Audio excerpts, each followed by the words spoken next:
Welcome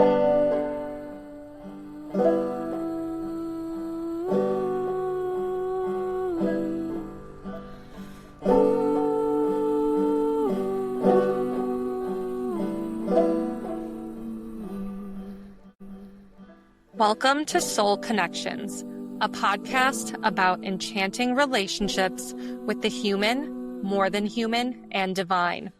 I'm Emily, an astrologer, mystic, and herbalist. I'm Aryn, an astrologer, writer, and creator. And I'm Dani, a musician, astro minister, and organizer. We're your hosts. Join us for illuminating conversations with radiant guests and Astro Church sermons that weave astrology, mythology, and tarot. Journey with us as we make meaning out of mystery through archetypes, patterns, and storytelling.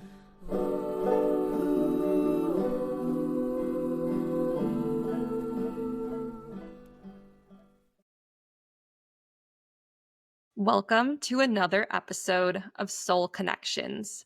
Today is April 18th, 2025, and the final full day of Aries season. And we are so excited to bring you a very vibrant Astro Church sermon today. And before we get into that, we'll briefly introduce ourselves. My name is Emily. I use she, her pronouns. And my big three is I am a Taurus sun, Gemini moon, and Leo rising. I'm Aryn. My pronouns are they, them, and I'm a Capricorn sun and rising with a Taurus moon. I'm Dani. I use she with a capital S and they pronouns. And I'm an Aries sun with a Pisces moon and a Libra rising. Welcome today to another Astro Church sermon. We place Astro Church at the end of the season to reflect on our lived experiences rather than try to predict them. The Astro Church is about finding meaning in what we've been through and connecting deeply to the stories that we're living in, while hopefully discovering some magic and hope for the future. In this episode, we're going to be covering all things Aries season, Mars and Cancer. We have an herbal connection, which is Nettle. Our tarot connection for this episode is the Eight of Wands, and our archetypal story connection is Brave. And so next we will do our monthly universal shoutouts. And this is a segment of Astro Church where we are holding space for individual and collective struggles, joys, and triumphs. And we always like to start universal shoutouts by grounding into our bodies and energy and tapping into our heart spaces so we can hold these shout outs in all of our hearts collectively. And so I invite my co-hosts and our listeners to take a deep grounding breath in through our noses and audibly sigh out through our mouths. And so we invite our listeners, and we will likely be posting this on Instagram for next month. I didn't get a chance to do it for this month, but we want our listeners to send in your shout outs. So please do. We're in an astrological new year with Aries season. So it would be great to have our listeners begin to share some of their shout outs with us. And so I just invite everyone to hold these shout outs in your heart. And I'd like to open it up to my co-hosts to share their shout outs.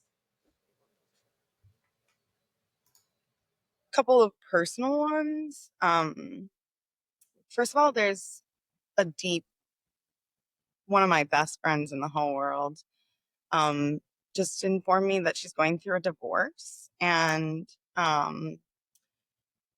there's some things like themes that we're going to talk about later that are applying to her right now. And I just want to hold her and her soon to be ex partner in our hearts collectively. And as well as anyone who's really going through a significant breakup that's like a life-changing breakup, change like that. So universal shout out to them. And then the other personal one that I have is for a woman that I met who was being harassed and threatened by a shirtless, aggressive man who was on some kind of substances, and she was struggling with homelessness and poverty and addiction, and also being a woman out there defenseless. And there's so many of them.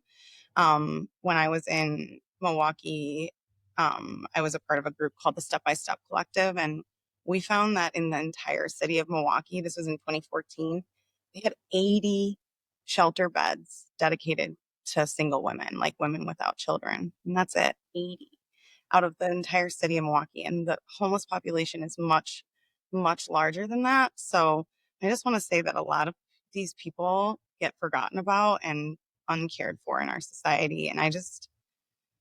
And there's a lot of people doing a lot of work to change that and to create space for that. So I want to uplift that work and also hold space for the people that are going through the deep realities of this patriarchal, white supremacist, colonial world that we live in.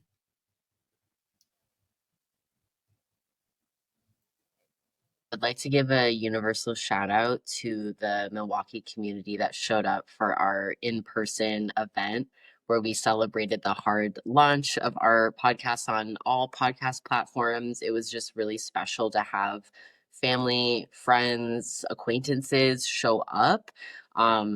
And it was just really special. And it was also at the beginning of Aries season. So I'm just reflecting on how that was what started our Aries season. And now we get to end with this really powerful reflection.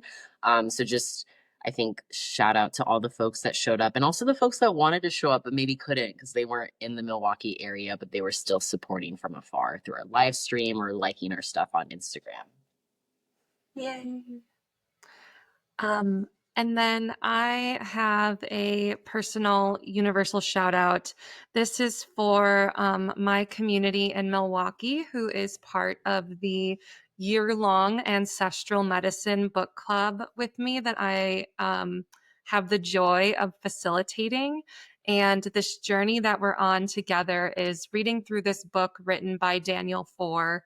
And it's about rituals for personal and family healing. And so it involves building relationships with our ancestors, learning about ancestral reverence, and being guided through exercises of rituals to connect with our ancestors and to engage in living family and lineage healing. And so this April was our 4th month this past weekend. And I just wanted to give a huge shout out to every single one of my book club members and friends. There was a huge shift that happened this month where there were a lot of valid fears and hesitancies and uncertainties around beginning this journey, which is all completely valid.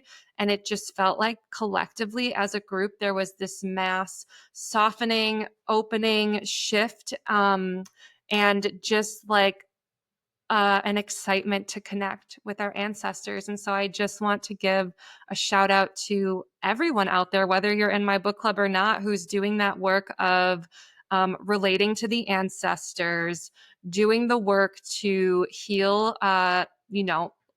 heal the lineages. And I also just want to shout out my ancestors who have been guiding me through this entire journey and have always been so present with me. And I am just so grateful for them. So.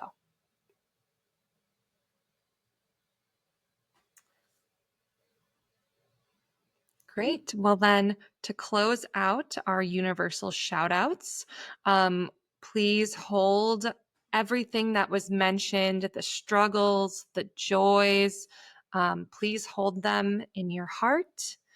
And as you take a deep breath in, imagine the love in your heart expanding out into the world around you. And as you exhale, imagine sending love and support and awareness and kindness to all of these triumphs and struggles.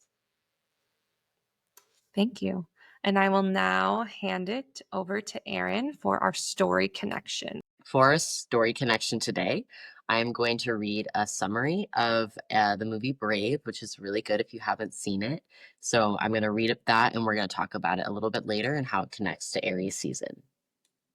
In the lush wilds of ancient Scotland, there lived a flame-haired girl, alive, alert, and impossible to ignore. Merida was not the quiet, soft, graceful lady her world expected her to be. She was wild, bold, unpolished. From the moment she could walk, she ran. From the moment she could speak, she questioned. She learned to shoot arrows before she learned to curtsy. She was unapologetic, authentic, and free. People called her a princess, a word that felt more like a trap than an honorific. Princesses were to be quiet, polite, clean. They were to marry. They were to sacrifice their agency for the political ambitions of men. You see, Merida was politically useful for her family and clan. As she came of age, she was expected to perform for potential suitors, to orient her life to attracting and partnering with a man. One spring, messengers arrived from the surrounding clans. A tournament was to be held, a ritual of courtship.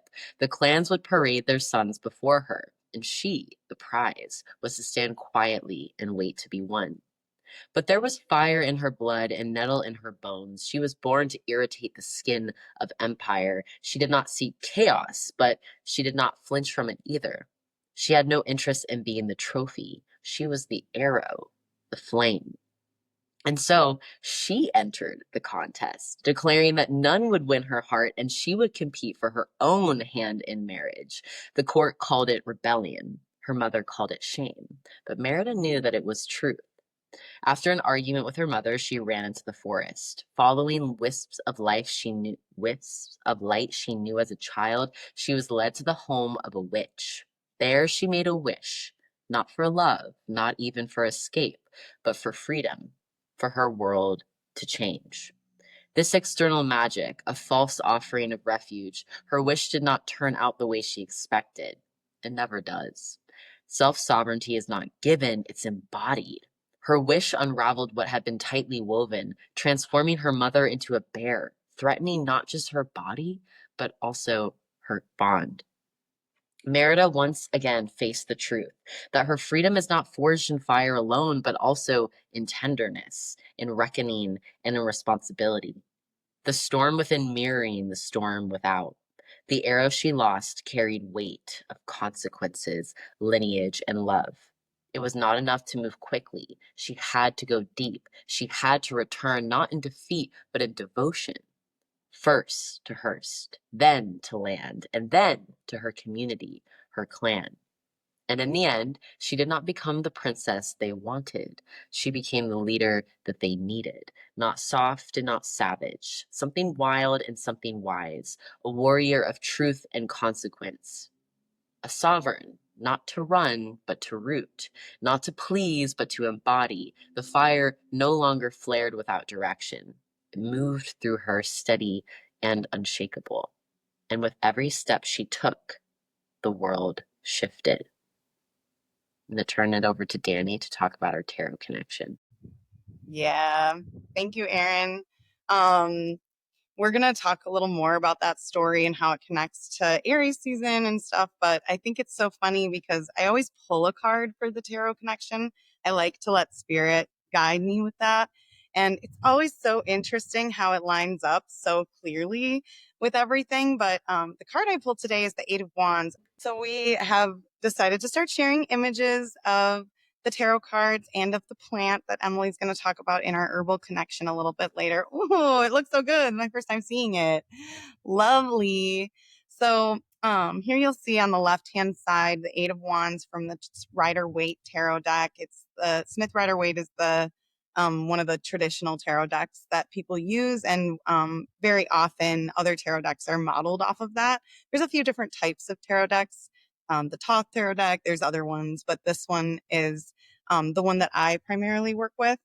And then on the right-hand side is an image of my Eight of Wands card, the card that actually volunteered itself physically to be shared today. And you'll see in both of these, it's like arrows being shot, which Merida in the story is an archer. So I think that's kind of cute. And it's also the 8 of Wands. Wands is the fire element. So it's the 8 of the fire element. And it's pretty on the nose, if you ask me. And Aries is pretty on the nose. You know, it's like just being very direct and like, we don't have to go too deep to figure out how this connects to Aries season. 8 of Wands feels to me exciting, overwhelming, a little chaotic, but also liberating. There's an urgent action. That is the traditional interpretation of it, is that it's sort of an urgency, of forward momentum. There's a speed, there's a palpable urge to move and to act and to express very fast. It's there's a tension to go. Sometimes this is not a physical movement. Most of the time it's not. Fire embodies our spirit. So there's a quickening going on. Messages, synchronicities, insights, grief, fascist policies. This is ruled by the first decan of Sagittarius, and that is ruled by Mercury. So there's some element here of faith. The arrows, the Sagittarian points its arrow to the center of the universe and goes that direction. There's the archer. We have Chiron present, who is in Aries, by the way, right now. There's a Chiron archetype here of healing something by aiming for something higher. There's faith in something higher with it. And every time we talk about the minor arcana, which is what the 8 of Wands is a part of, we have the 4 suits. This is the fire suit, and there's 10 cards of each suit. So when we get to the 8 in any of the cards, we've already been through a lot. There's already been a lot of lessons learned. There's a tension in the 7 where we are trying to figure something out. We're asking a lot of questions. When we get to an 8, 8's an even number. So it's something that it has a grounding element to it. It's 2 4s. And you imagine the 4 is 4 walls, you know? So it's 2 4s together. There's fortitude to it. There's foundation to it. There's something that we've come from, that we've overcome, and to get to this point. But with that, there's also a heaviness, right? Because we're also carrying a lot of stuff. We've released things in the journey prior, but we're also carrying a lot. There's a little bit of heaviness to that wisdom. And so there's weight to an 8.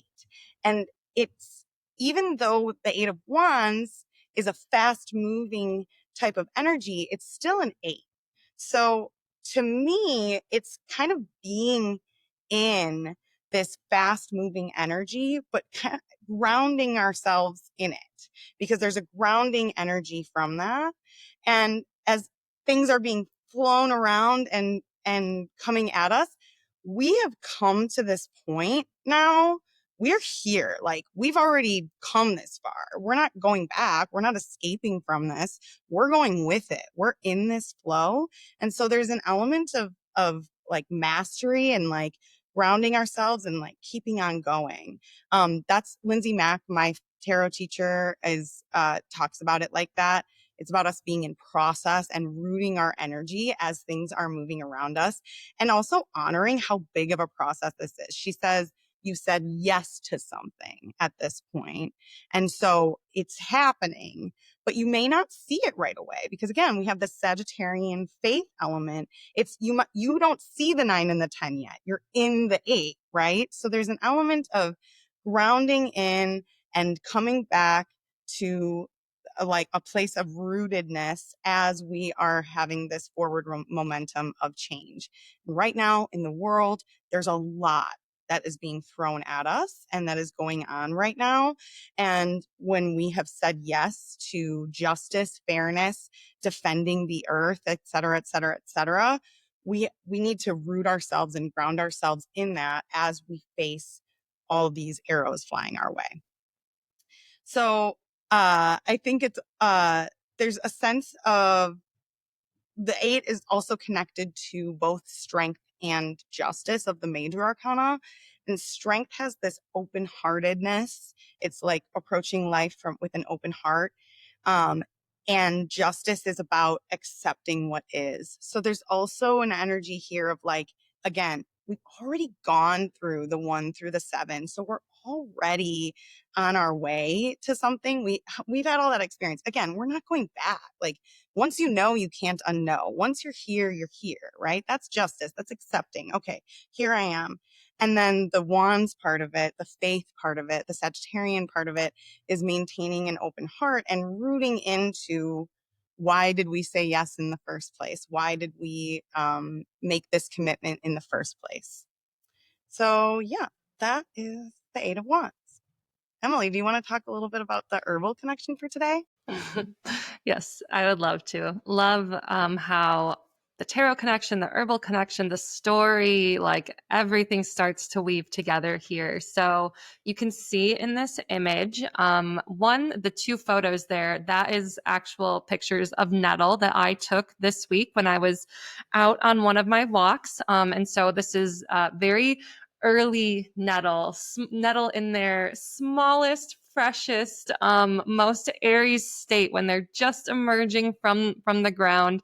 And then the card there is from the Herbal Astrology Oracle deck, and that artwork is by Josephine Clerks. And so Nettle is the common name, and so the Latin name, or is referred to as the binomial, the scientific name, is Urtica dioica. And nettle is also known as stinging nettle. And the etymology of the word urtica is derived from a Latin word meaning sting. And so nettle is a spring green. Nettle is one of the first plants, very Aries, that emerges from the ground after the winter. And it's just this deep, rich, dark green color. And then nettle has all of these hairs all over their leaves and all over their stem.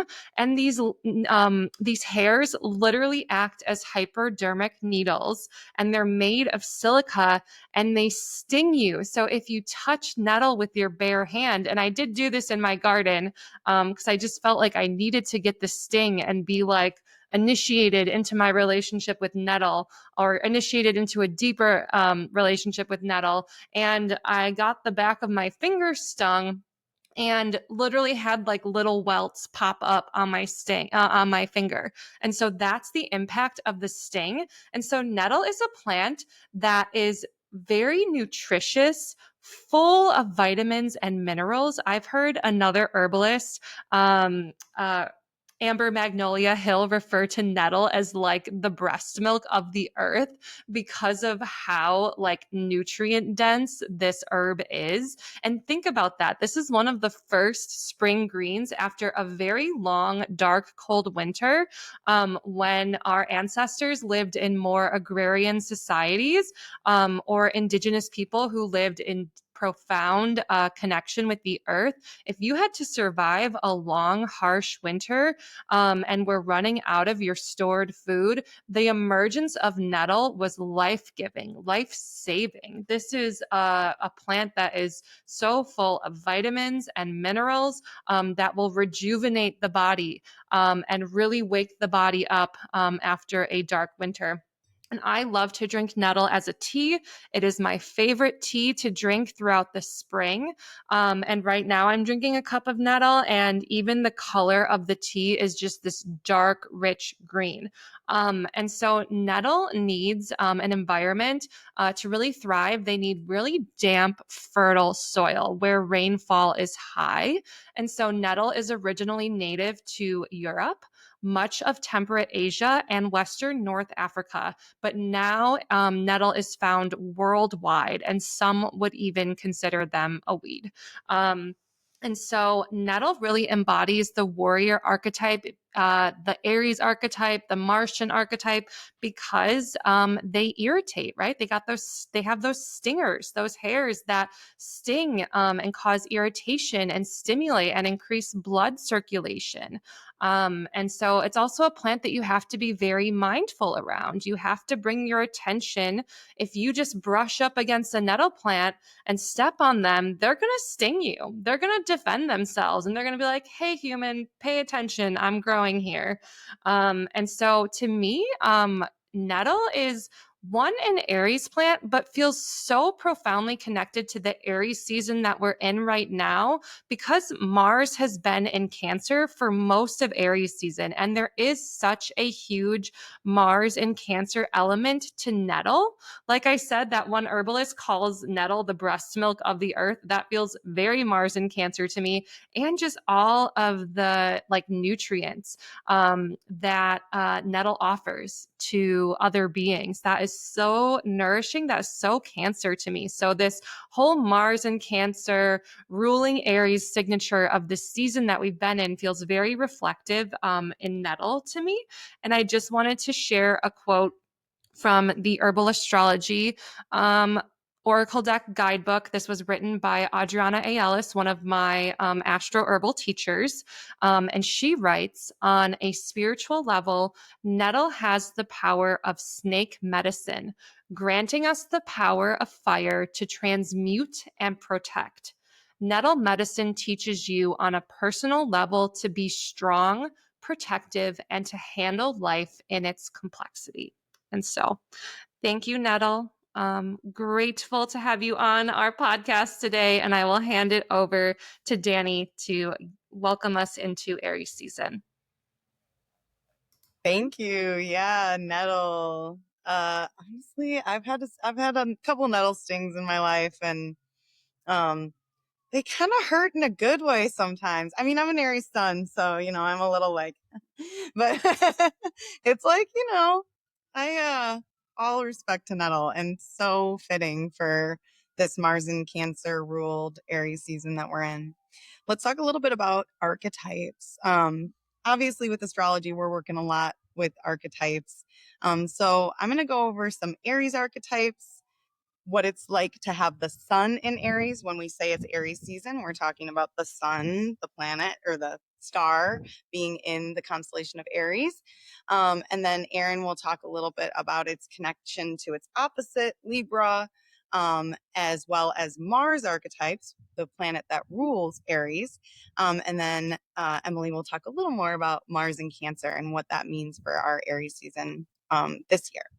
So for Aries archetypes, it was funny when we were talking about this, we were saying a whole bunch of words that started with A, and I wanted to start with some of those. Assertive, audacity, action, authenticity, unapologetic, and agency. But there's more, I'm sure. So there's a few. Aries, A, the beginning of the zodiac, the beginning letter. It's the child of the zodiac. It's also the emperor in the tarot deck. I'm wearing the emperor earrings and my emperor robe today to honor that. It's also the warrior. Aries was the god of war in ancient Greek culture. It is cardinal fire. So the element is fire. Astrology can be pretty mathy. It's kind of exciting for those of us that like that. It's got the element of fire, plus how does it move that fire energy? What modality is it? It's cardinal, means it initiates that fire energy. So that initiatory, beginning anew, first sign of the zodiac, bursting forth as a sprout. Okay. That bursting, that here I am world, can be a little bit violent. So it's the god of war. So there's an element of violence, of aggression, of, of there being sort of a extreme intensity to that energy. And it can be a little like also like burn out as quick as it lit up type of a feeling with Aries energy.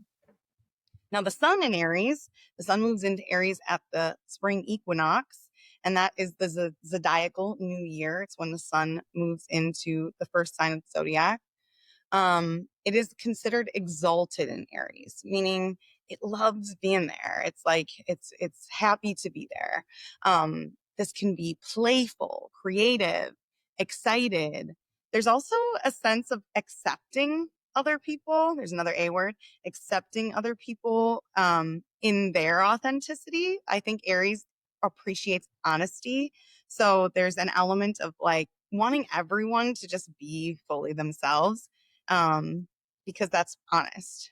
And it also allows Aries to be fully themselves and to make mistakes, et cetera, et cetera. Also, Aries can handle some tension. There's like tension with that fiery, Mars directed, exalted sun. There's a lot of energy there, and that's intense. That can be kind of intense. So, also the Mars movement energy gives it a release of tension. So there's a increase of tension and then a swift release, needing to externalize that tension. Bold, urgent, brave, if you will. Impulsive. Action is better than overthinking. Its opposite is Libra, which is an air sign. It's wants to move. Action. I don't want to overthink it. I don't. Sometimes we act before we think. Aries energy. Also a yapper energy, especially when combined with any sort of Mercury or Gemini placements. There's a lot of yapping involved in with Aries energy. And also like a sun in Aries, exalted sun, here I am world, that's the sign of the diva. Like so many divas have Aries suns. Mariah Carey, Lady Gaga, Aretha Franklin, Whitney Houston, they're all Aries energy. Like a lot of that diva energy is associated with Aries. Can be a little alienating because Aries goes their own way and does their own thing. Don't tell me what to do, kind of an energy. Willful, outgoing, forceful, and strong. There are strong leadership qualities with Aries energy, as well as being playful and like down to earth. Also, my first word was literally no. And Aries energy is archetypal brat energy. So that's Aries and Sun in Aries. Aryn, do you want to talk about Libra? Yes. So whenever we're talking about a sign, we always have to consider its opposite because everything in astrology is relational. It's tied in together. And so Libra is Venus ruled. So we have the Aries-Libra axis is really like the Mars and Venus axis. And it's interesting because in a patriarchal society, we hear all these reinforcements of gender being put on to Mars and Venus. Like a lot of the times, like Venusian qualities being diplomacy, justice, fairness, beauty, aesthetic, relational peace is often associated with like women or feminine, whereas Mars energy or like Aries coded energy is like aggressive and assertive and it goes out and it does things. And I just want us to take a moment to like acknowledge that that is a really deep part of how we think about these things because of course our astrological understanding is enforced and impacted by our cultural understandings. And I also want to challenge us to detach from that a little bit because it's not always true. And actually in the development and this planning of this episode, we talked a lot about like Aries sun women and how a lot of them really deviated from the standard kind of expectations of femininity. And it's awesome. I love Aries women. I love like Aries femmes because oftentimes they are acting in ways that transgress the expectations. So I just want to say that. But we also have like the love that like they can be lovers. Like we have like the Venus, Aphrodite, and Mars and Aries. Like we have a lot of mythology where those two planets were connected and they were lovers and they were maybe two sides of the opposite coin. And it's again like these energies, you can't have war without diplomacy. You can't have tension without harmony. So they are really connected. And when you lean too far on either side, you miss out on the wisdom of the other side. And when I was thinking about like what are some examples or archetypes or even characters that embody that sort of polarity, I was thinking of Princess Leia from Star Wars. She's a senator. So she's going through the Libra diplomacy, like that function where you're part of the state, you're voting, you're like putting forth things, but she's also a member of the rebellion. And so I think she's a really awesome embodiment of both energies because she has the value systems that you would associate with Libra or Venus. Like she wants fairness and justice for all. And then also she's like, well, I am doing my work in the Senate. And then I also see that there are limitations to that, right? Especially a Senate that's veering towards fascism. So she's like, I'm going to take matters into my own hands and I'm going to join an organization that is existing outside of that. So that's one sort of archetype. I was also kind of thinking tattoos kind of feel Mars and Venus, where it's like you have a needle, but they're putting beauty on your skin. Well, not all tattoos are beautiful, but like there's an element of adornment, which is very Venusian, right? So even the process of getting a tattoo is Martian, like you're being stabbed with needles, but the end result is like beauty and like adornment. So that was another thing I was thinking about. And also we have the air and fire polarities too. So fire being really connected to like movement and energy and action, and air is really connected to like our perspectives, our mindsets, how we frame things. I would say I think Venus and Mars are, or sorry, Venus and Aries are both very strategic signs. Maybe it's the connection with cardinal energy because cardinal energy initiates, it starts things. That just the way they go about their strategy is a little bit different. Venus might be a little bit more like you don't even realize they have a strategy, whereas Mars is a little more like it's out there, you know it, you see it. And so this connection is particularly impactful because we had a Venus retrograde in Aries during the season. So Venus was going into Pisces and then back to Aries. And so we have a Mars ruled Venus sign. So we have like the combination of these energies. And I think it's an interesting midpoint between these polarities that are often framed as like complete opposites. And then I also want to briefly talk about like Martian archetypes. And it's so fitting that I get to be the one to share this because I was just telling Emily before this that I've been thinking a lot about my midheaven in Scorpio ruled by Mars. And so I'm like, what is my purpose? Oh, it's actually to like get people to move and initiate and take action. So I would say like Mars archetypes are very action oriented, very much that 8 of Wands energy where you're going forward and you're moving towards something. Even if you don't have like the plan mapped out as much as maybe a Libra or Venusian person would, you still have a goal or you're moving towards something. So there's the warrior energy of like the fighter who won't stand down. There's also like the archetype of that can be kind of irritating, like somebody standing up and like being like, no, this is wrong, we need to change that. That upsets the status quo. Inflammation is also associated with Martian energy too, especially when you get into like medical astrology, like inflammation flaring up is a very like Martian energy. Also kind of interesting to think in the northern hemisphere, like Aries season is the initiatory of spring, and so allergies can be really irritating for a lot of people.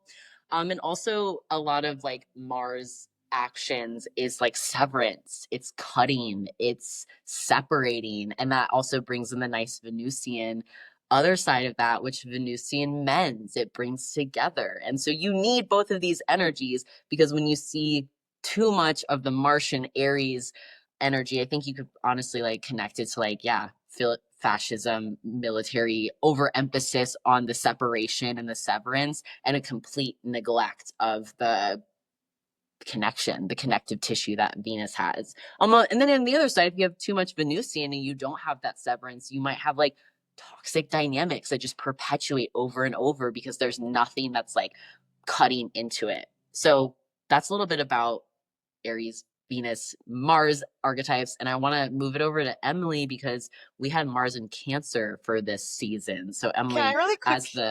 Oh, go Oh, ahead. I'm sorry. Really quick before we get into that, I just want to talk about a little bit about that. What you just said about how Mars can become this almost like fascist, aggressive warrior energy. And I just want to point out that the Greeks, Aries was the Greeks god and Mars was the equivalent in the Roman times. And those equivalencies, they were different gods that they just kind of were like, yep, this fits with this. Like it's not, they weren't the exact same thing.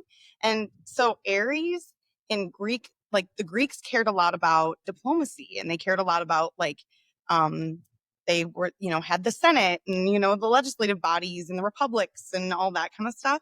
When the Romans took over, like, just, started colonizing the earth, they needed a war god. And so Mars, it takes on this quality of being like one of their highest gods, because that was what was leading them to commit colonialism.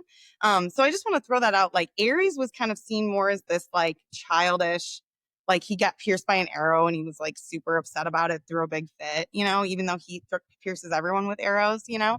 And so it has this kind of like childish, like they have less respect for him, the Greeks did, because their cultural values were different. The Roman cultural values were to be, you know, conquesting all over the place. So they uplifted this Mars energy to be, you know, one of their highest gods. So I just want to throw that out there because I think that's an important piece of the Mars archetypes.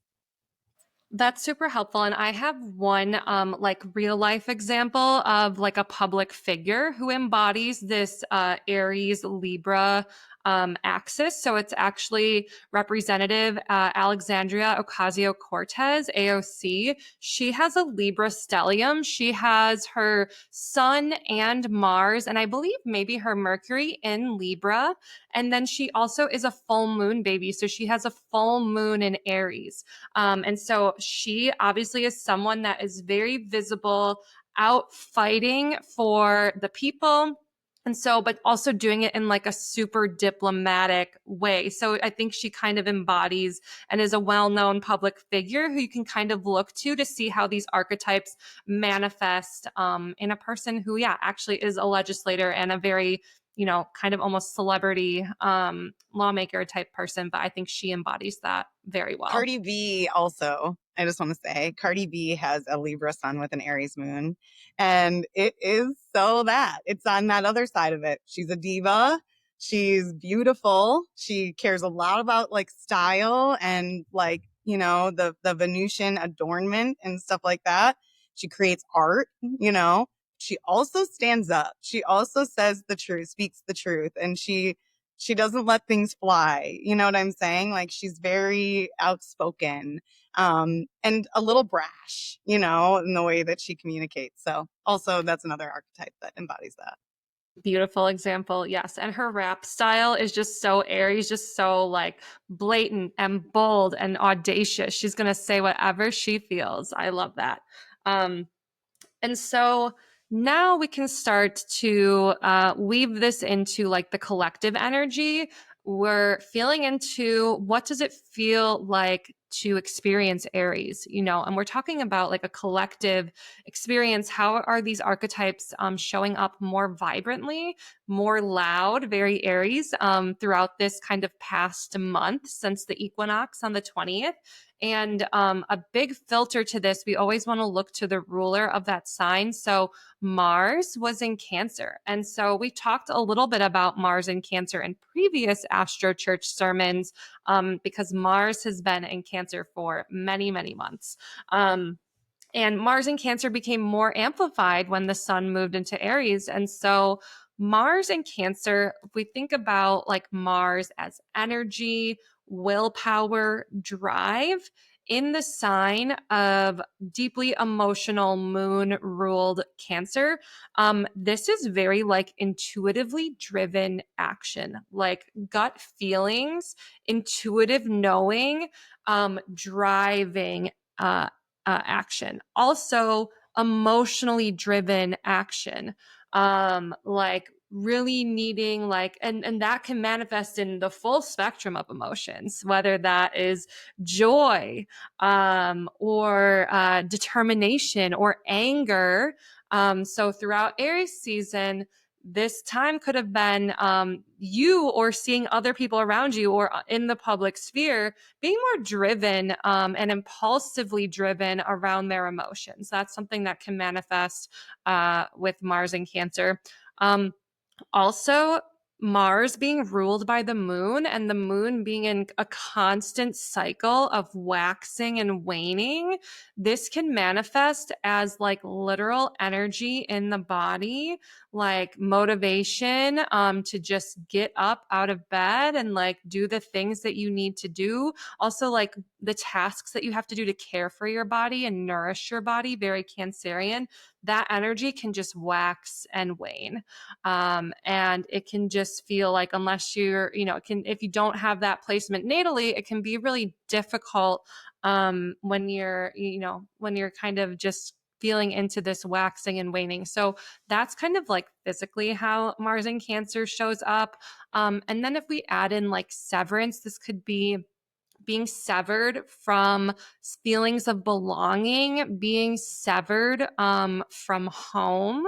And then it can also, on the flip side, be that warrior that is fighting for belonging, that warrior that is fighting for a sense of home, that warrior who is fighting for nourishment.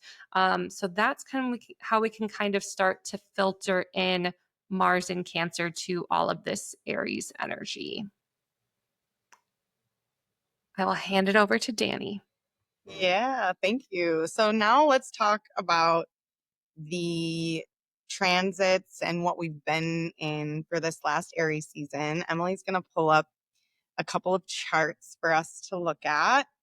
And really, this Aries season, as Emily just said, was ruled by Mars, and Mars has been in Cancer. It just moved into Leo. Again, it's been going for a long time, back and forth between Leo and Cancer.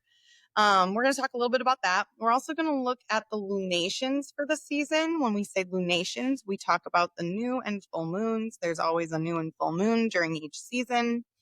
And then we're also going to talk about, we had a solar eclipse in the Aries new moon, so that we're going to talk about that, as well as a beautiful full moon in Libra on April 12th.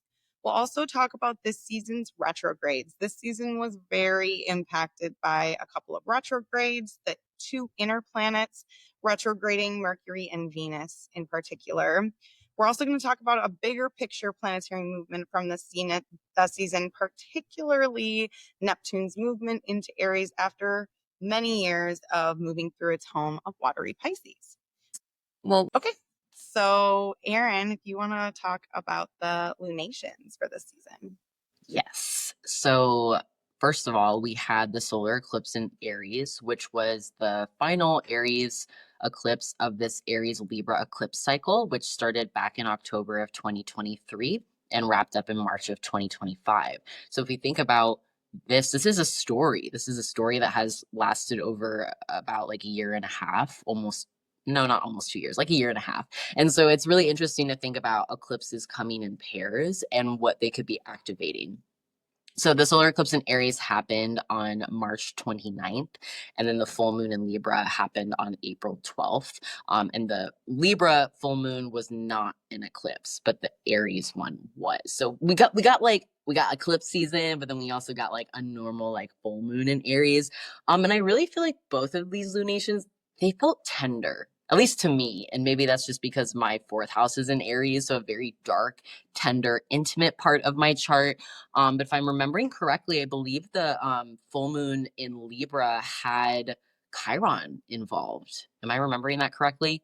Okay. Yeah, correct. Mm-hmm. So again, like that element of tenderness. But let's focus more on the solar eclipse in Aries, since that's what we have shared here. So you can see there's a lot of Aries and Pisces placements, and during this entire season, we have a lot of interplay between these two signs. And I guess like some of the ways I'm thinking about that is, Pisces being a very disseminating, open, I almost think of like an open world, but you're like in the ocean. And then like Aries is like that emergence, like you're coming out of that. And it's a little confusing. It's disorienting. It almost makes me think of one of my best friends is pregnant. She's giving birth soon. It's this idea of like you're in like the comfortable womb, but then you're like born into the world and it's like scary and it's new. So it's a little bit of that. Like that's kind of how I've been framing Pisces and Aries.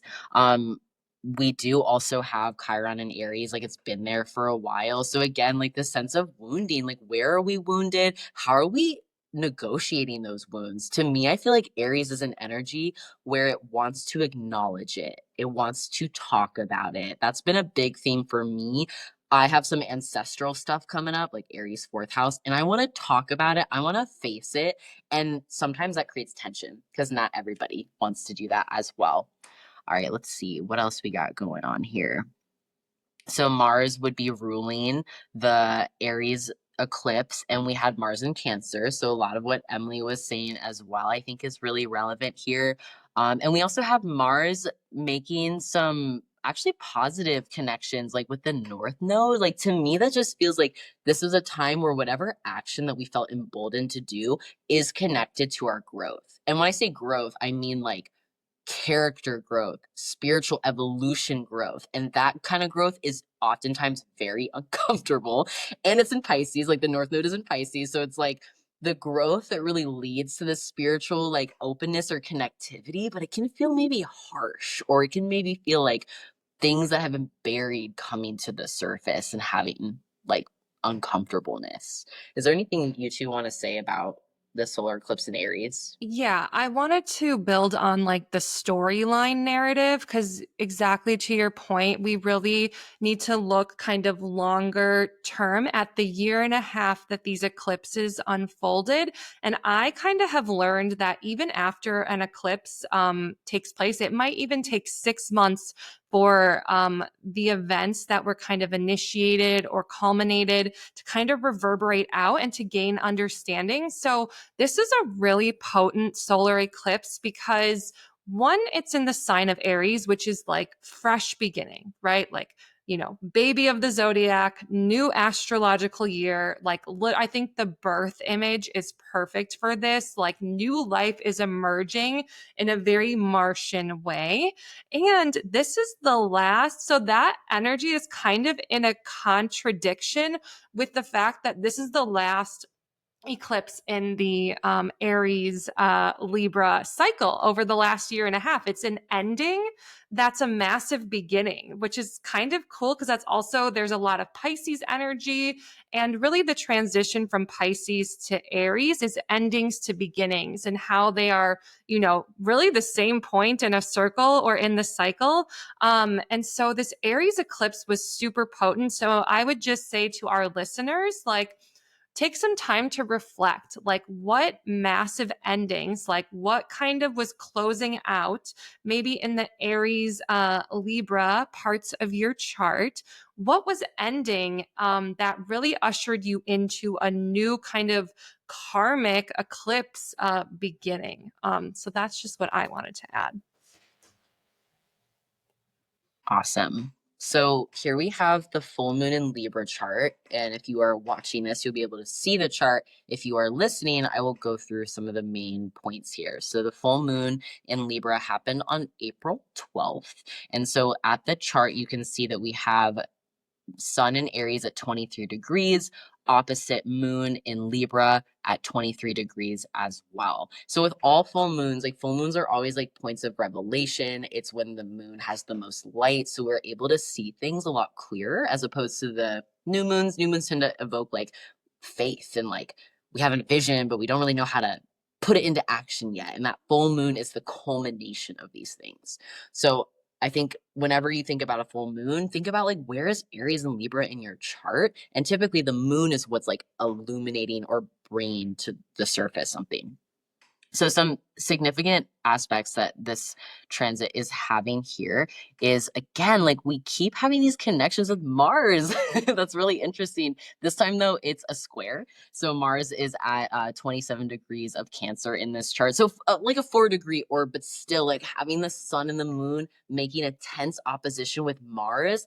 I don't know. At the same time, even though squares are intense, they push us into action oftentimes. Like when you research squares on the internet, you'll see people be like, they can be building blocks or stumbling blocks. This could have been a time of just immense amount of energy. Depending on the kind of person you are, that could have been exhausting. That could have been exhilarating. I know for me, I was visiting my best friend and helping her do a bunch of stuff to prepare for her baby. So it was like so much for me, but also, again, I felt really connected. I felt like I was with my friend that I've had for years. And so exhausting, but connective as well.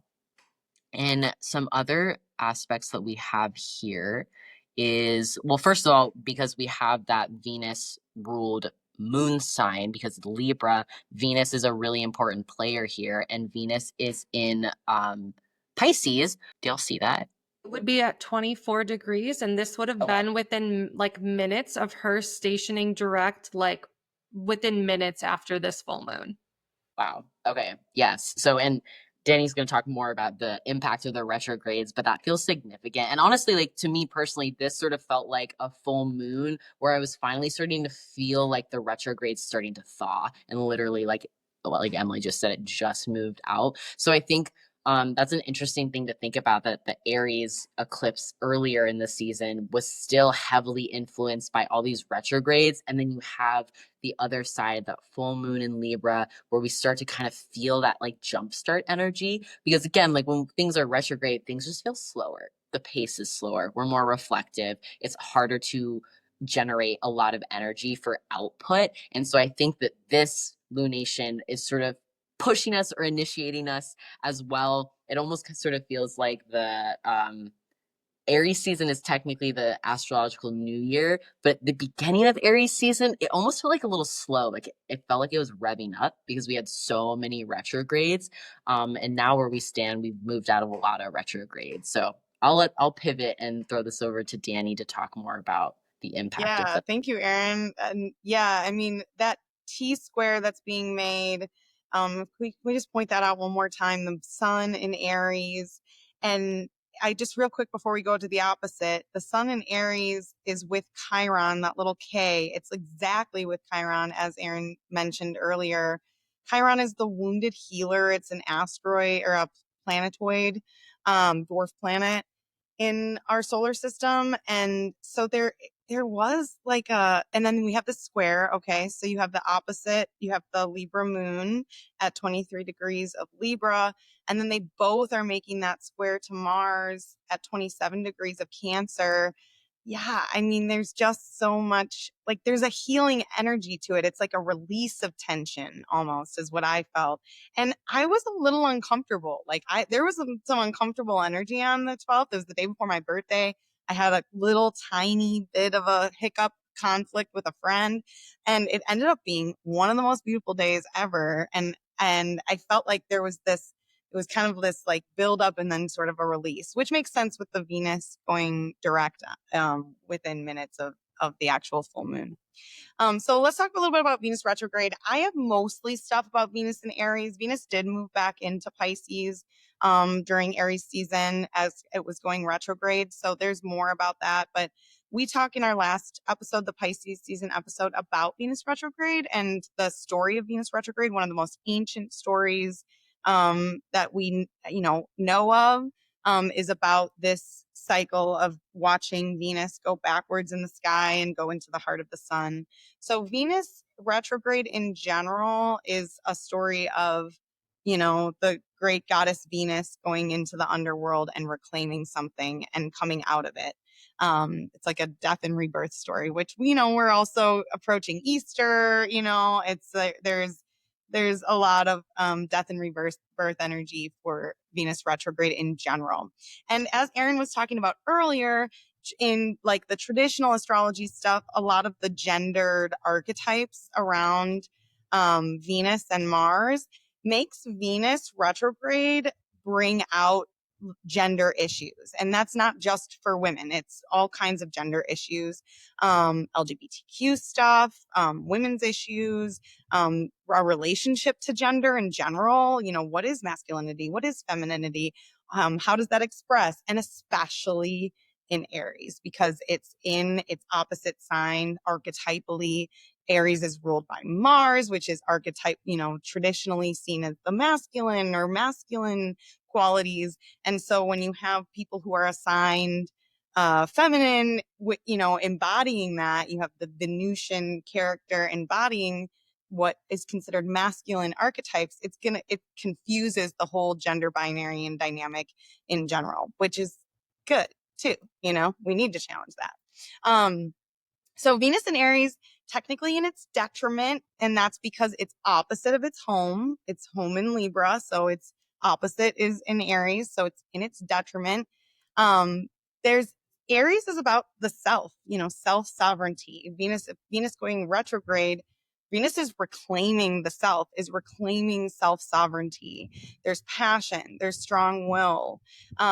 Because Venus is in Mars's house, and because of the Mars in Cancer this season ruling all of this, there's irritation, anger, uncomfortable emotions, aggression.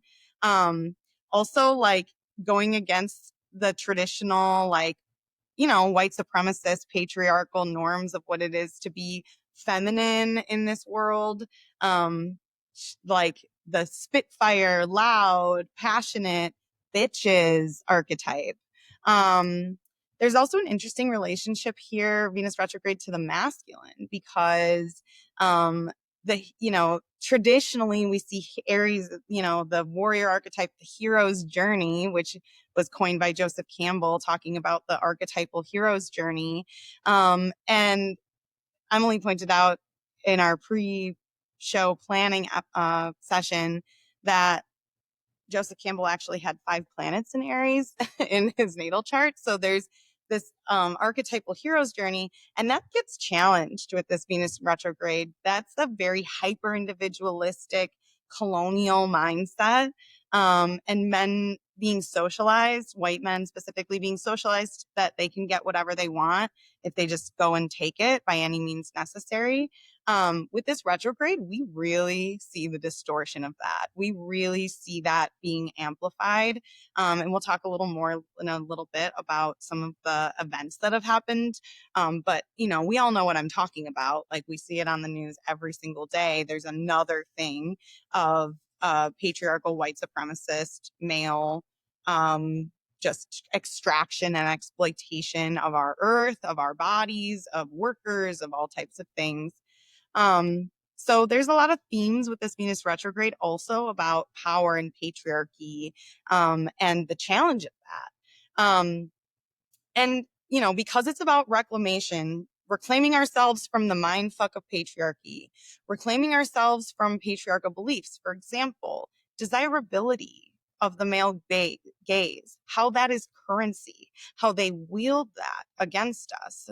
They withhold our desirability based on certain things in order to remove power from us. It can cause competition between people who are feminine or who are assigned feminine, because that is a form of survival, So there's a lot around, and especially Venus being in Aries, Venus, the desirable one, the lover, the one that is connected to Mars. She's the vessel, she's the muse, she's all those things.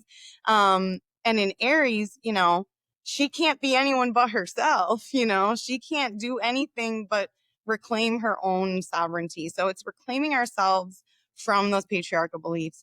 There is a movement to decenter men. That is a feeling, that is a thing that is being talked about in the ether right now. And it's been going on longer than this Aries season, but really this Aries season, it started to come out.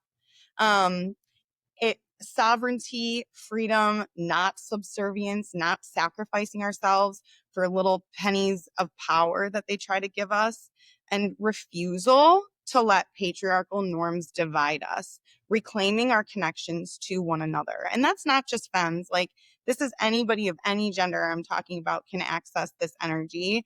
But particularly we see the uplifting of white, masculine energy as being able to get whatever they want, entitled to, inherit the earth, and everyone else is subservient to that. This is like a flipping over of that. This is us saying absolutely fucking not. And with Mars and Cancer ruling this retrograde in Aries, like, we see the patriarchal throwing what I've deemed a mommy fit. Like, they literally want us to be desirable and the lover and blah, blah, blah. But then they also want us to be their moms. You know what I'm saying? So they're really upset about that. They're like upset that we don't want to do that. And, all the stuff on the internet about men being like, oh, I can't get a date and blah, blah, blah. And it's like, did you try listening to someone? Did you try being a kind person and working on yourself and offering something?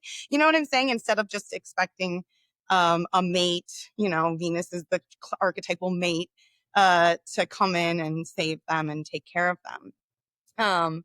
And, we also see the, like, we talked a little earlier about the Mars and Aries colonialist type energy, like we see with the fascist regime that we live under right now. Like they are just wildly flailing out there, trying to just take and take and take as much as they can. And to me, it's like it's very visible distortion of that energy.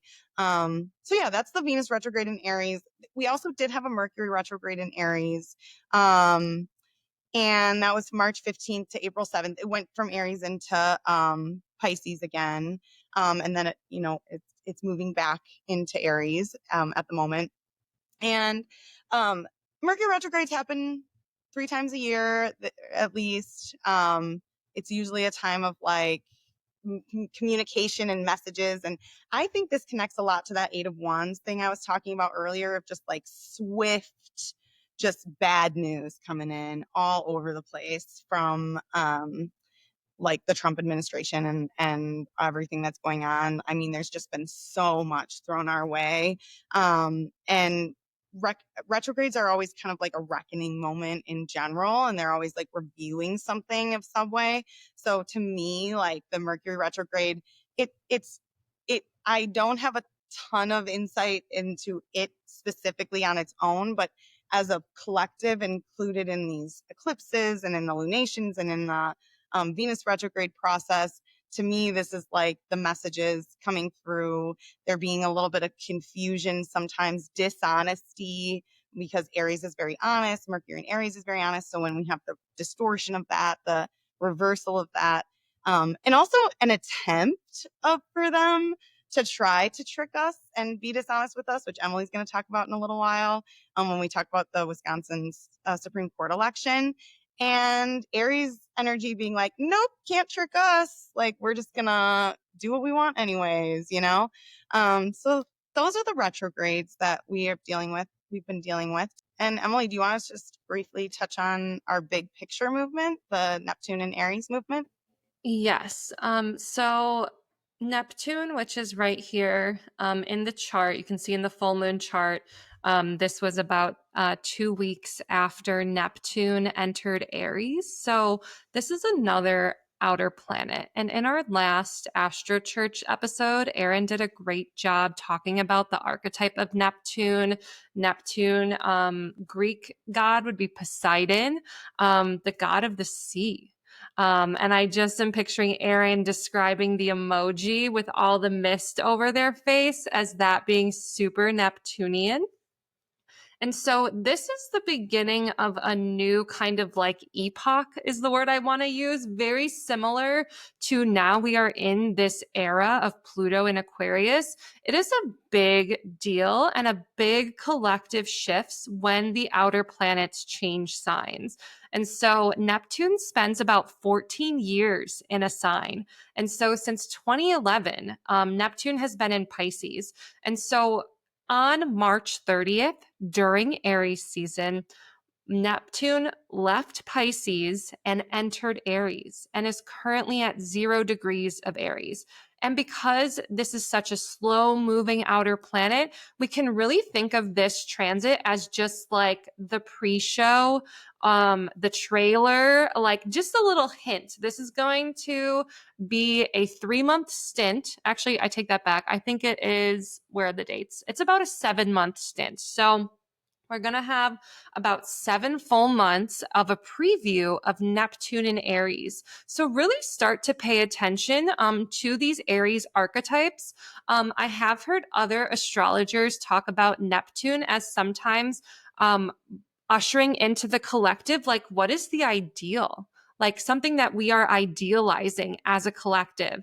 And I think for me, right, like Dani just talked all about Venus retrograde in Aries and being this huge, just like revolt against these boxes that the patriarchy puts us in, these binaries that humans, regardless of gender or sexuality, are put in based on our freaking genitals that we were born with. Like, how freaking ridiculous. And Venus in Aries is really revolting in that. And kind of historically, whenever people of a marginalized group make any advancements in like reclaiming their power and collectively like taking their rights and claiming their rights, which is very much Venus and Aries, there's a backlash. And so like the whole like I'm just gonna say man child energy that Dani was describing, that is in backlash to queer people, women, marginalized people, like saying, no, we're not going to deal with this storyline that the patriarchy has given us, which is that the man is the provider, the man is the leader, the man is the one who controls and dominates and runs society. We are not going to, we don't subscribe to that. That's false. We are building the alternative.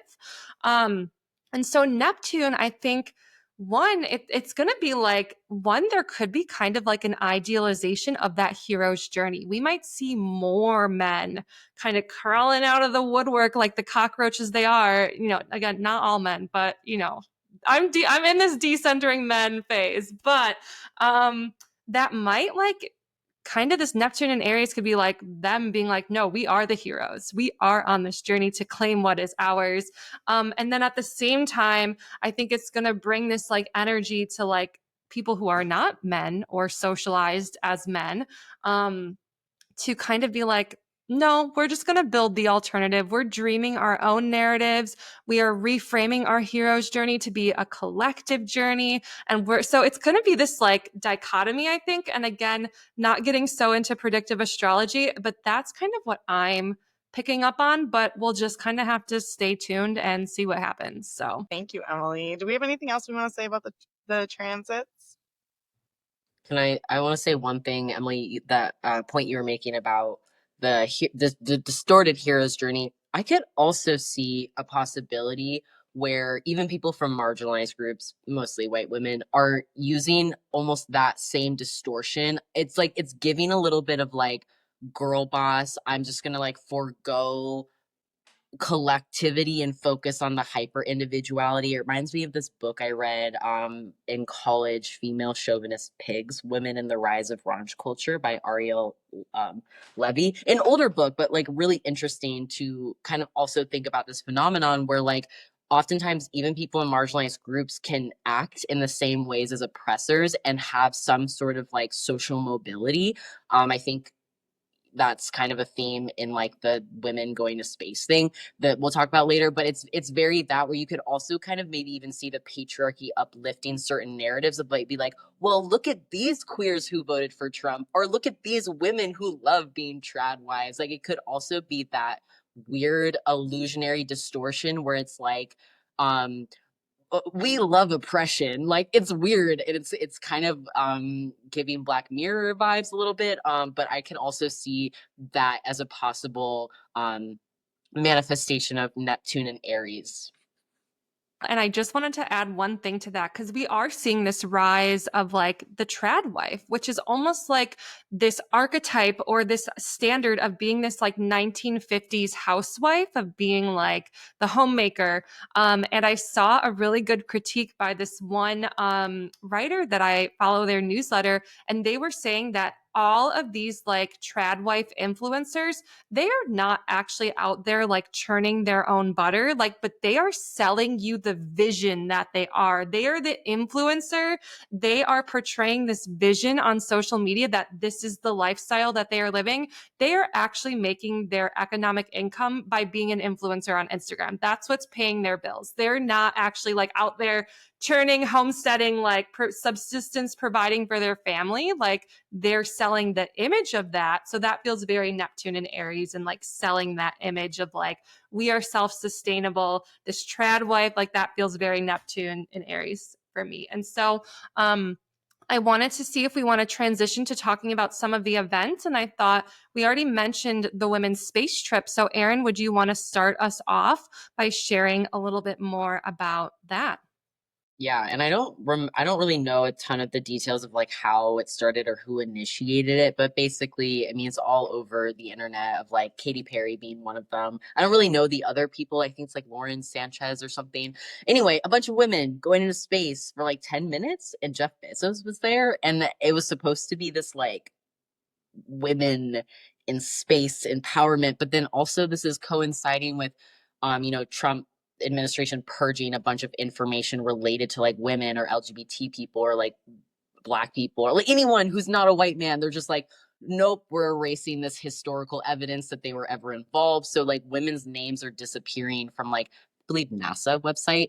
But then it's like, oh, but you get these women who aren't scientists, but they're women and they're beautiful and they have to wear tight fitted space suit. It's really weird. And like a lot of people are making fun of it. I don't think this is working for anybody. Like, I don't think people are looking at Katy Perry in space and being like, this is it, guys. Like, I'm so inspired right now. Like, it's weird and farcical and like absurd. And it's also like, honestly, I don't know. If I was in a spaceship with Jeff Bezos, like that would be my chance, guys. Like yeet him into space. It's so easy. But it's just weird. And it's like, again, that sort of narrative of you can only have access if you give something up. So it's like this idea of like, oh, I can be a woman to go to space, but I can't do it in the traditional way of like going and getting my degree and like actually doing that as a profession. I have to be like a famous white woman, not even a white woman, just a famous wealthy woman who has access to that. So it's weird and it feels retroactive, it feels performative, it makes me really uncomfortable. And also, again, enforcing gender binary, because it's essentially saying like, if you want to access this experience, these are the appropriate avenues in which to do it, as opposed to literally like being an astronaut is a career path that you work towards. So it's just, yeah, that like gendered distortion coming back up. And also it's funny because I was actually flipping through Parable of the Sower by Octavia Butler, and the page I landed on was like, they're sending somebody else into space, but we don't even have like, not everybody has like food and shelter. And like, so there's also kind of an interesting, maybe Neptune and Aries is kind of like, I mean, this has been happening where like rich men are like, we want to like go into space. And I want to go into space. Like, that sounds cool. I want us to understand the universe that we're in. But if it comes at the cost of, oh, we're not going to tax this billionaire who could actually like end world hunger, but we're going to actually like go to Mars and see if we can, I don't know. So it's just the priorities feel skewed. So yeah, that's what I have to say about women going into space. Yeah, that's so interesting because, it's really the far right is fighting for their lives, trying to convince us about how, like, what it is to be a woman or to have those gender roles, et cetera, et cetera, et cetera. And they're really attempting to shape that image and using influencers like what you were talking about, the trad wife, et cetera, to try to do that. And some women and femmes, they are drawn to this because of the protection and the power that they get. I think, wasn't Jeff Bezos' wife one of the women that went up into space? Like, you have to be connected to one of these powerful men in order, and you have to be giving yourself to them or in some way in order to be taking up that space. And also, like, the space exploration in and of itself, especially in this context, like, that is colonialism of space. They are literally trying to colonize space because they've already extracted so much from the earth. And that is that hero's journey, hyper individualistic, expecting us to be so excited because these individual women are in space. Like, absolutely not. That's not the same. That is not at all what we need right now. We don't need a white male savior to find a space in space for 100 people to recolonize or to repopulate humanity. They're using this savior complex story to commit atrocities and have been using this story to commit atrocities across the globe. Us, the United States, as the savior of freedom in the world, how we just feel like we have a right to put our militaries anywhere we want, and they spin it to us as if they're saving people or whatever. Meanwhile, they're massacring people in Gaza. Meanwhile, they're taking away a ton of our rights, cutting Social Security for people, and prices on things continue to go up, tax cuts for the wealthy, and actual increases in taxes for the working people. Like they're doing a bad job, honestly, like trying to convince us that the efforts that they're making, sending 5 rich, wealthy, well-known, famous women into space, as some sort of like, you know, big thing to happen to women. So in all, it's like this concept is super dehumanizing to every single person. Like patriarchy and white supremacy, and I know those are such buzzwords, and so, but there's not really another way to describe it. These are systems of power that are purposefully set up this way to keep certain people in power and to keep certain people exploited and submissive to that power. And it ultimately dehumanizes every single person in that process. So yeah, that's kind of what has been going on. How the Venus retrograde in Aries, in particular, but also all this Aries season stuff, we see the gender stuff coming up pretty strong, and how they use that gender stuff to colonize the world and to exploit our earth. Another thing I wanted to talk about that's going on right now is the resistance to stuff. So like Aries energy, again, like it's the warrior. There can be warrior for resistance. You know, we have the nationwide hands-off protests on April 5th. We also have had a ton of judges, lawyers, and courts coming out with strong opinions, holding the Trump administration accountable for things in their capacity, because obviously the judicial branch is its own branch of government that's there, set up to try to protect the people from any one branch taking too much power. So we have seen, we have this Libra connection of justice, fairness, the courts, the law, kind of being the last standing in a lot of ways for the rule of law and due process and stuff like that. So there's been a lot of resistance from the judicial branch and from people that work in the judicial branch. And it's been pretty interesting to see. And they are also the canary in the coal mine energy. I mean, not that we need a canary in the coal mine anymore. Like, it's pretty openly obvious what's going on, but they are coming out and saying, like, if you do not follow this, if Trump continues to commit these crimes without due process, then you are completely eroding the Constitution of the United States, and you therefore are changing the entire makeup of what this country is built on. Like, if you cannot trust the founding document of the United States, and I'm not saying anything about the United States like being great or whatever, like let the empire fall, but like also the courts are very clearly showing everyone, like, if this rule of law is not followed, if the founding document of this country is not followed, then it is no longer a free country, the United States of America. Like, it is a fascist regime. This has been a hostile takeover of the country. So like, it's a really big deal, the way they're using their words and the way that they're saying this. They are calling it out. They are speaking truth to power. Not every single one, obviously, but a lot of the people in the judicial branch are doing that as well. I also think that there's a little bit of Aries irreverence. Again, Aries is a little playful, a little bit bratty. Comedians and the internet have been speaking truth and bringing truth out of humor as an educational tool. Emily has talked about this in past episodes. It's a way to process. It's a way to externalize. Mars needs to externalize. Very Aries Mars coded. A way to express and also to deepen our understanding. Humor really helps to deepen our understanding of the circumstances that we're in, and it also can challenge it. And then the other one I wanted to mention was the student protests in the face of that repression. Emily, do you have anything you want to say about the resistance or any of what Aryn and I just talked about before you talk about Susan Crawford? No? Cool. Yeah, so just building on the judicial branch, and it is interesting to think about that, how just in this era of politics, really since like the first Trump administration, which was 8 years ago, by the way, a full Venus cycle ago. So the Venus retrograde that we just went through, which we are still in, because Venus is she is direct, but she is moving through her shadow for the third time, which is the degrees of the zodiac that she just danced backwards through.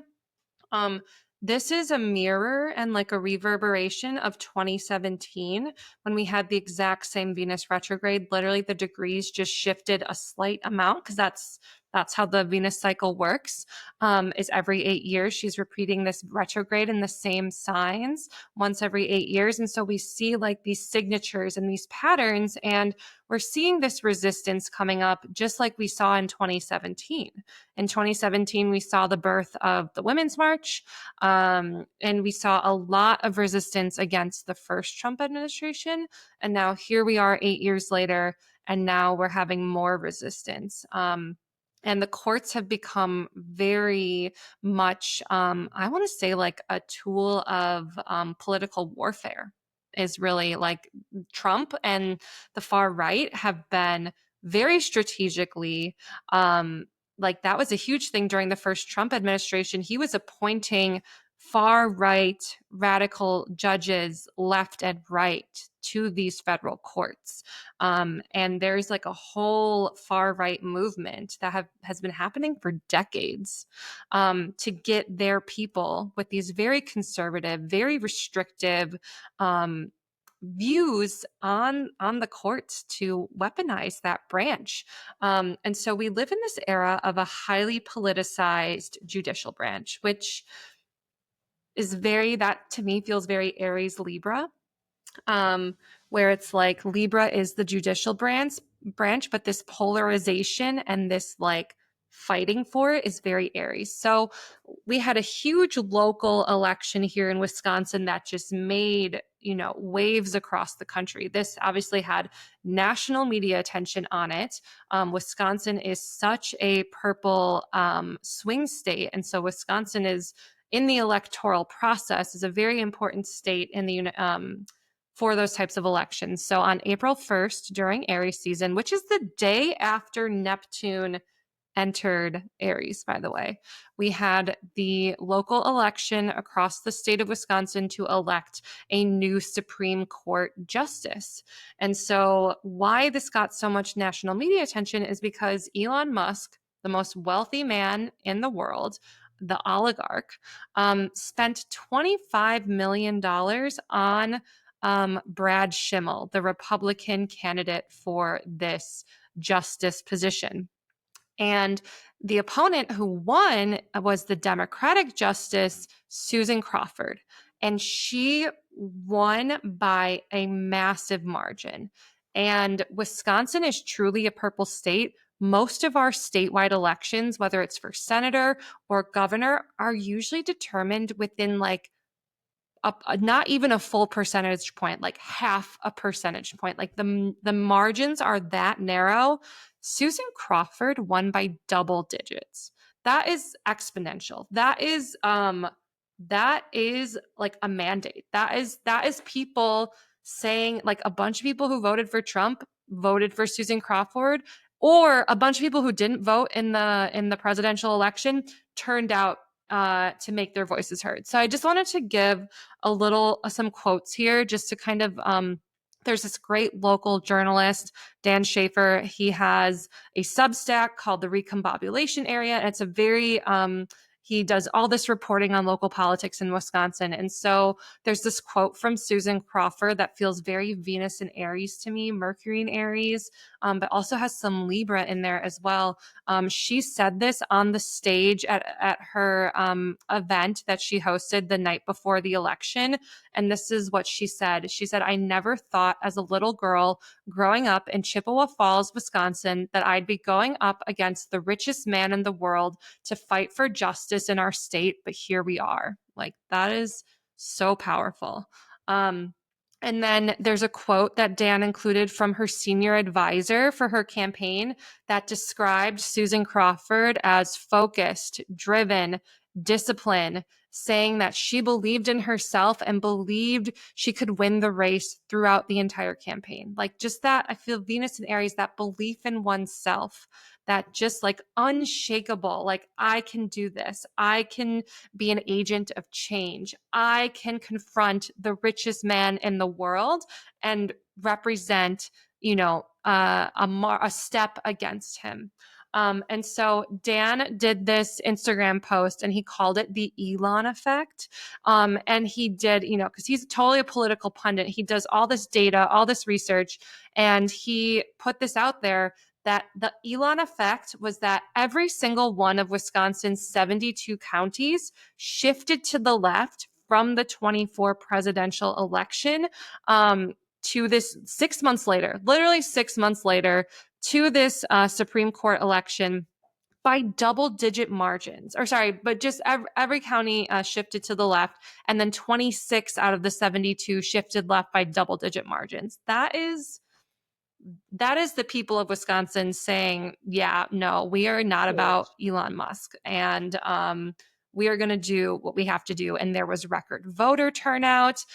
Even some of our polling places here in Milwaukee ran out of ballots because so many people were showing up to the spring election. So this was just a huge stamp.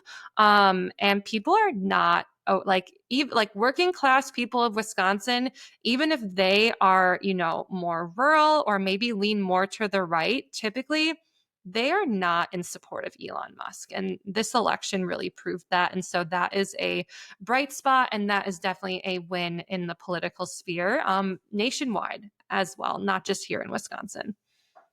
Well, and here in Louisiana, there was an attempt. It wasn't the same level of things with Elon Musk that brought me to tears, that quote about, I never thought as a little girl I'd be going against the richest man in the world. Like, that is some Dr. Evil, like evil empire stuff.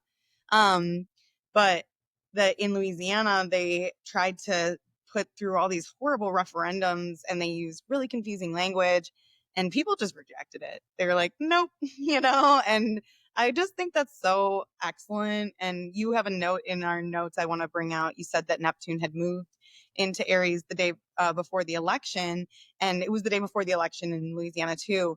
And it was in a sextile, meaning like a friendly relationship to Pluto in Aquarius.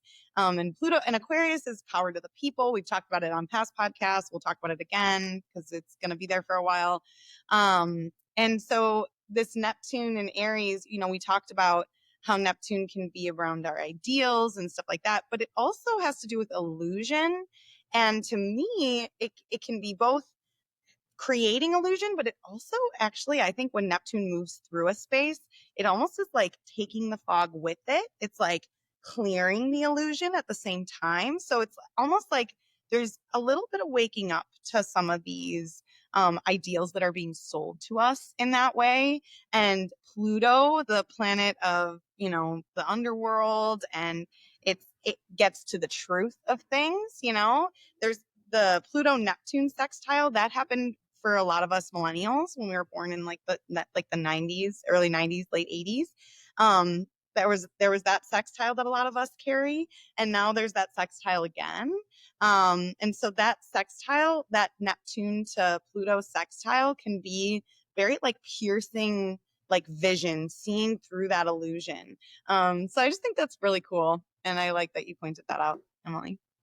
The only other one I really want to talk about is the deportation and disappearance of people here on visas or undocumented people, but hundreds and hundreds of people without any due process whatsoever. Also U.S. citizens. There is a U.S. citizen who's currently stuck in a prison in El Salvador. And even though Trump stacked the Supreme Court, they wouldn't even go as far as saying that that's okay. They ordered Trump to facilitate the return of this U.S. citizen from El Salvador to go through the due process piece of it. And I also just want to point out that I need to look up her name. Her name is Rebecca, but she's a lawyer who's also an influencer, and she makes a lot of really awesome content. And so let's flag her in the show notes. But she was talking about how due process is a fundamental piece of the United States, like all the ethos around freedom and liberation and, you know, power to the people and all that stuff that we have in the United States, that is primarily based on this concept of due process. And due process means that you cannot just be accused of something and then be, you know, the government can just do whatever they want. You have to be able to go through the judicial process. You have to go through that checks and balance. You need to have, the government needs to prove, you know, it's always on the prosecution side to prove guilt.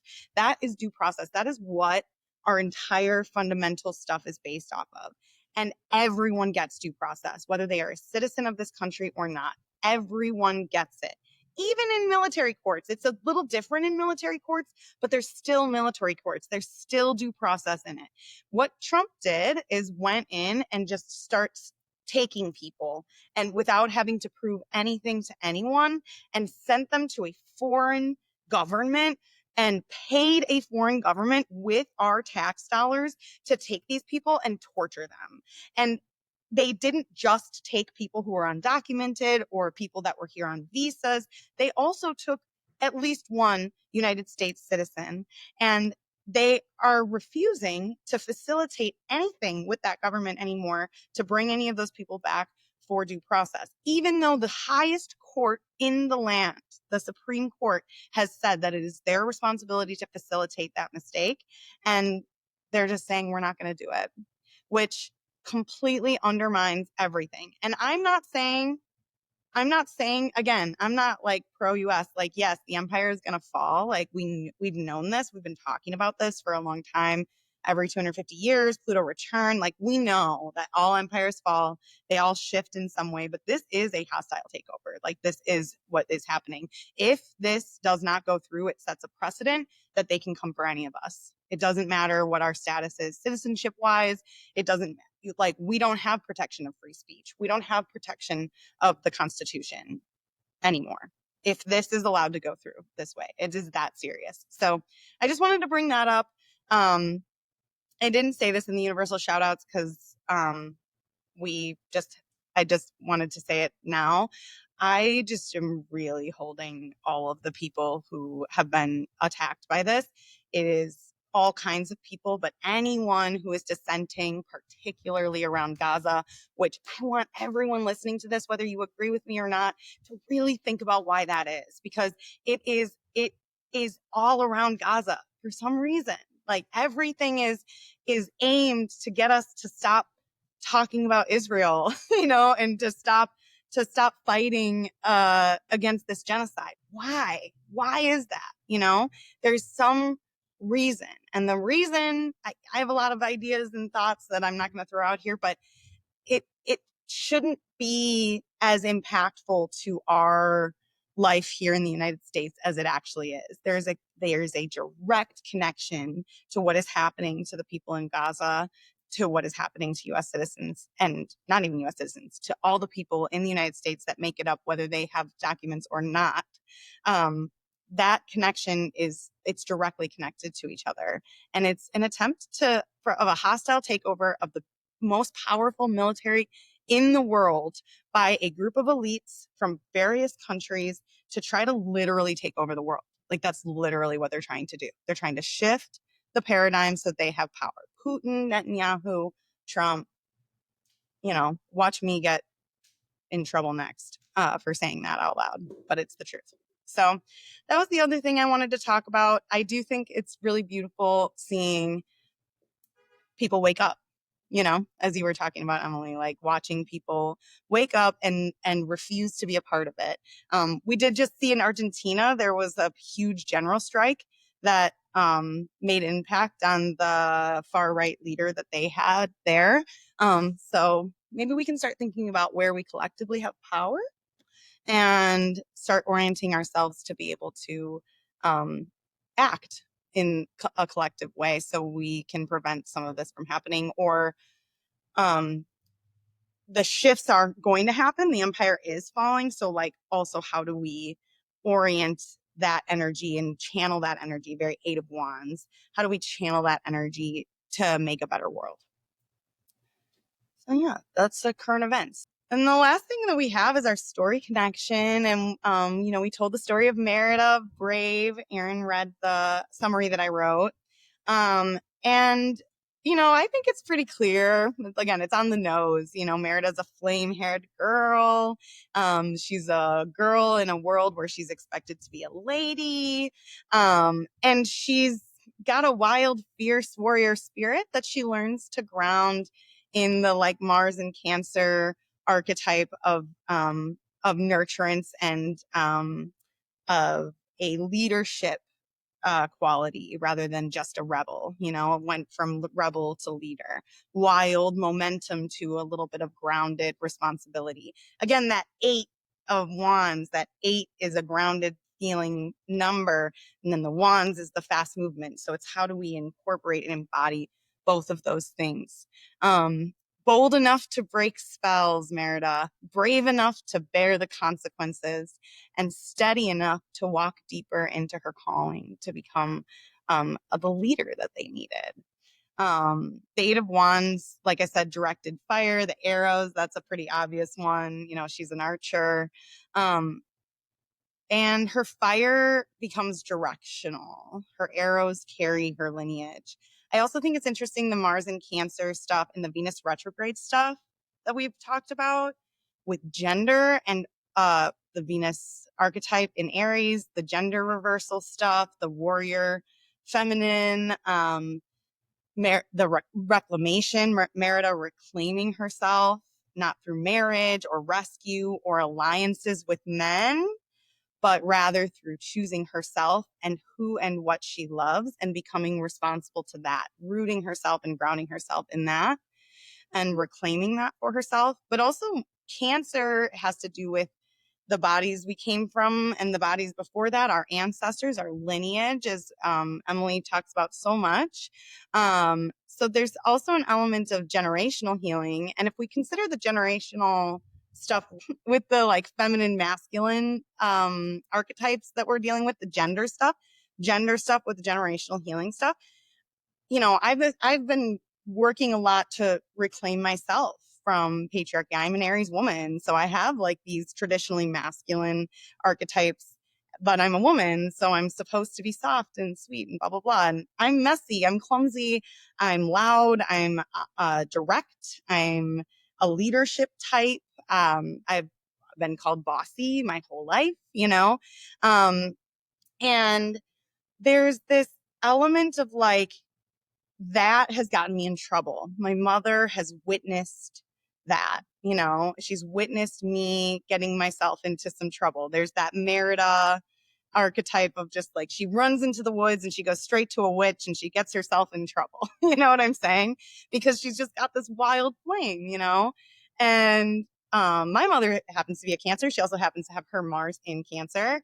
And so she kind of helps, like, she's always been my protector. She's always been the one to step in front for me and to put her body on the line for me. And there's this sort of generational healing stuff that's going on because she grew up before women could have their own bank accounts. You know what I'm saying? So like, there's an element. I have so much more freedom than my mother had at my age and before that, and so there's something around like me embodying that, reclaiming it, and also healing some of the lineage stuff because her mother had even more restriction and her mother's mother had even more restriction. So there's a generational healing element to this story where Merida gets into this argument with her mother because her mother knows that in order for her to be protected in this world, she needs to be associated with a man. She needs an alliance with a man. So her mother is like, come on, just like do the thing. And Merida's like, I can't. I literally can't, And so she runs away and she ends up getting her mother turned into a bear. Okay. And they have a whole journey together where they reclaim their connection to one another. And they're no longer being separated by this alliance to a man thing. There's like some healing that goes on. And in turn, Merida grows up and she embodies her liberation. She embodies her self-sovereignty and becomes the sovereign, the leader of her clan. So I just think that's really beautiful. And I think that's a really beautiful element. I didn't fully expect to come from this story. Because as I was kind of like looking into the story, I was like, we were like, oh, we need a strong female lead. And like, I think Aryn said something around, what about Brave? And I was like, I don't really know that story, but I'll look into it. And as I was looking into it, I was like, oh, this actually really fits super well to all of the themes that we've been talking about with this Mars and Cancer ruled Aries season. So yeah. And then the last thing I want to talk about too is the Nettles thing. So like I said in the story, like she's, she was born to sting the skin of empire, so she like, Nettle is stinging. It's a plant of fire, but also protection and vitality. It provokes and demands attention. And, I think my herbal deck, it talks about Nettle being like, is pay attention. It's literally pay attention to what's going on right here. But when held with care, the nourishment of that Cancer energy, it becomes nourishing medicine. Her fire irritates to awaken, but becomes medicine for herself and for her people. So yeah, that's Brave. I think Brave does such a beautiful job weaving all the archetypes that we've been talking about together. And I think you did such a beautiful retelling of that. And I'm feeling like, oh, I need to go back and watch that movie. And I also think Merida, the expectation she has placed upon her to be a princess, that feels very Libran to me. Those expectations to be that docile, right, harmonious princess. And she is just so rebellious and rebels against those expectations placed upon her and those ideals. And so I think her story highlights so much of Aries and also kind of puts into perspective the Aries-Libra Axis once again.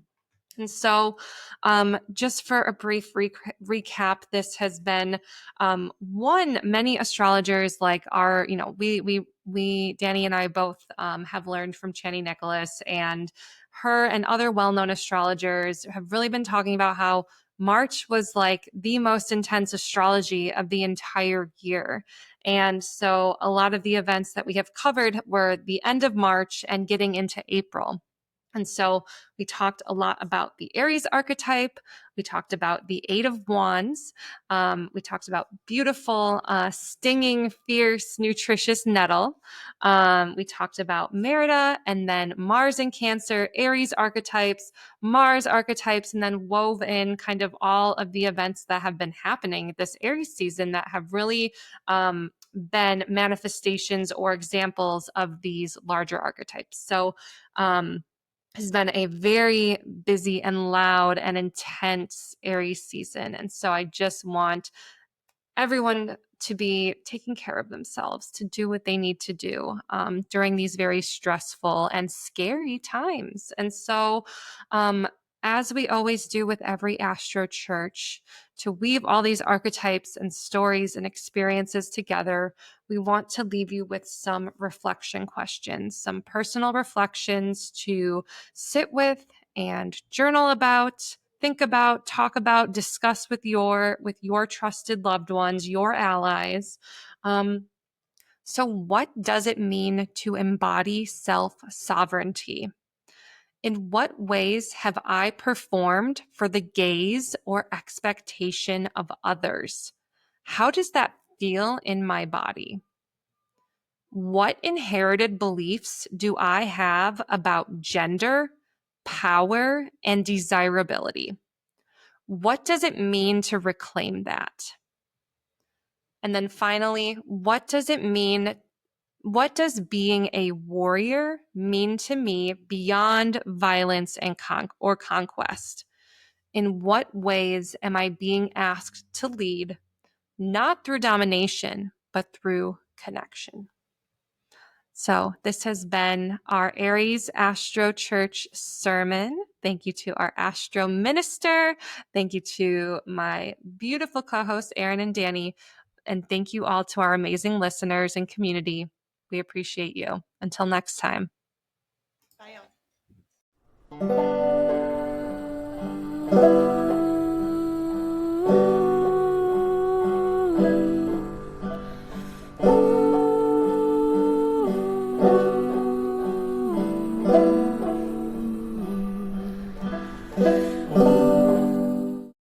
Thank you so much for listening to this episode of Soul Connections. To support the show, please share this episode with a friend and give us a 5-star review on Spotify or Apple Podcasts. This podcast is an act of community co-creation with artwork designed by Bree Legan and original music written, produced, and performed by Sophia Mock, Queen Bonobo, Liv LaFlove, and Danielle Renee. To connect with us or a guest, visit the links in the show notes. Until next time.